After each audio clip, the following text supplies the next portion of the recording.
Hi అండి, అందరికీ welcome to Mister and Mrs cooking. ఈరోజు మన ఛానల్లోని దొండకాయ పొడికూర అయితే చేస్తున్నాను.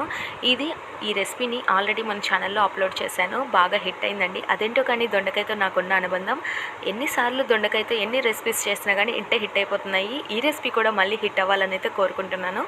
ముందుగా 1 kg వరకు దొండకాయలను అయితే తీసుకొని ఇలా చీలికలుగా కట్ చేసి పక్కనైతే ఉంచుకున్నాను. ఈ పొడికూర అని చెప్పాను కదా, దాంట్లో పొడి తయారు చేసుకోవడం కోసం ఎండుమిర్చిని, జీలకర్ర, అదేవిధంగా మినప్పప్పు వీటన్నిటిని అయితే తీసుకున్నాను.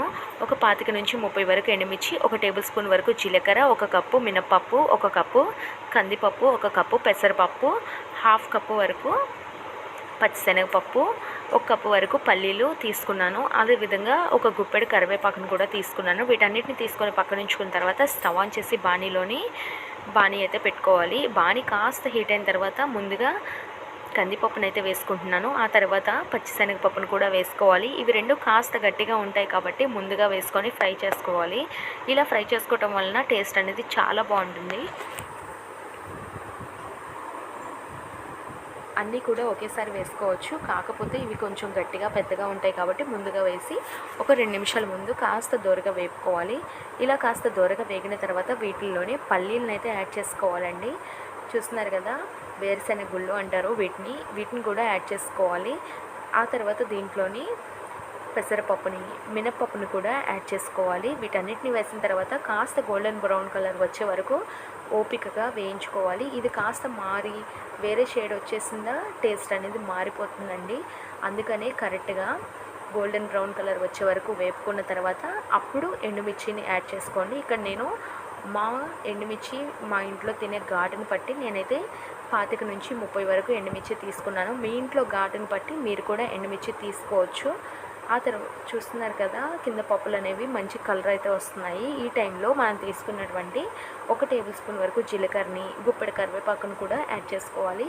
ఈ కరివేపాకు కూడా డ్రై రోస్ట్ చేసుకుంటేనే బాగుంటుంది. ఇక్కడ ఇష్టం ఉన్న వాళ్ళు ఇంకొక గుప్పెడు కరివేపాకును కూడా యాడ్ చేసుకోవచ్చు. వీటన్నిటిని కూడా బాగా డ్రై రోస్ట్ అయితే చేసుకోవాలి. ఎండుమిర్చి సరిగ్గా వేగకపోతే మెత్తగా ఉండి అంత టేస్టీగా ఉండదు, గుర్తుంచుకోవాలి. అన్నీ బాగా వేగేలాగా వేయించుకోవాలి. చూస్తున్నారు కదా, చక్కగా వేగిపోయాయి. వీటన్నిటిని అయితే ఇంకా స్టవ్ ఆఫ్ చేసేసుకుంటున్నాను. స్టవ్ ఆఫ్ చేసేసుకొని వీటిల్లోని ఒక పెద్ద వెల్లుల్లిపాయను అయితే ఒలుచుకొని వేసుకోవాలి. ఈ వెల్లుల్లిపాయ టేస్ట్ అనేది చాలా బాగుంటుంది, అస్సలు స్కిప్ చేయకండి. మీ దగ్గర ధనియాలు ఉంటే ధనియాలు కూడా 1 కప్పు వరకు యాడ్ చేసుకోండి, బాగుంటుంది. నా దగ్గర ధనియాలు లేవు కాబట్టి నేను వేయించి పెట్టుకున్నటువంటి పొడిని అయితే వేస్తాను. ఇక్కడ నువ్వులున్నా కొబ్బరి ఉన్నా కూడా యాడ్ చేసుకోవచ్చు, ఆ టేస్ట్ కూడా చాలా బాగుంటుంది. అవి ఆప్షనల్ మాత్రమే. వీటన్నిటిని కూడా రూమ్ టెంపరేచర్లోకి వచ్చే వరకు ఫ్యాన్ కింద కానీ ఇంకెక్కడైనా పెట్టి ఆరబెట్టుకోవాలి. ఇవి కాస్త చల్లారి మిక్సీ జార్లో వేసుకునేటట్టుగా ఉంటే బాగుంటుంది.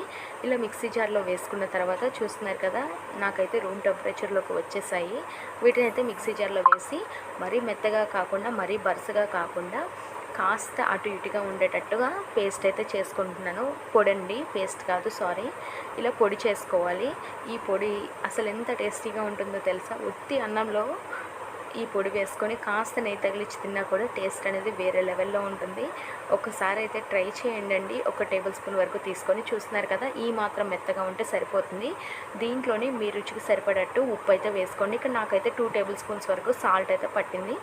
సాల్ట్ని వేసుకొని మరొకసారి బ్లెండ్ ఇచ్చిన తర్వాత ఒక బౌల్లోకి అయితే వేసుకోండి పొడి మొత్తం. ఆ తర్వాత అదే బౌల్లోని 5 నుంచి 6 టేబుల్ స్పూన్ వరకు ఆయిల్ యాడ్ చేసి 1 టేబుల్ స్పూన్ వరకు ఆవాలు జీలకర్ర వేసి కాస్త చిటపట్లాడిన తర్వాత మనం కట్ చేసుకున్నటువంటి దొండకాయ ముక్కలన్నిటిని కూడా వేసుకోవాలి. చూస్తున్నారు కదా, ఆయిల్ బాగా హీట్ అయిపోయింది.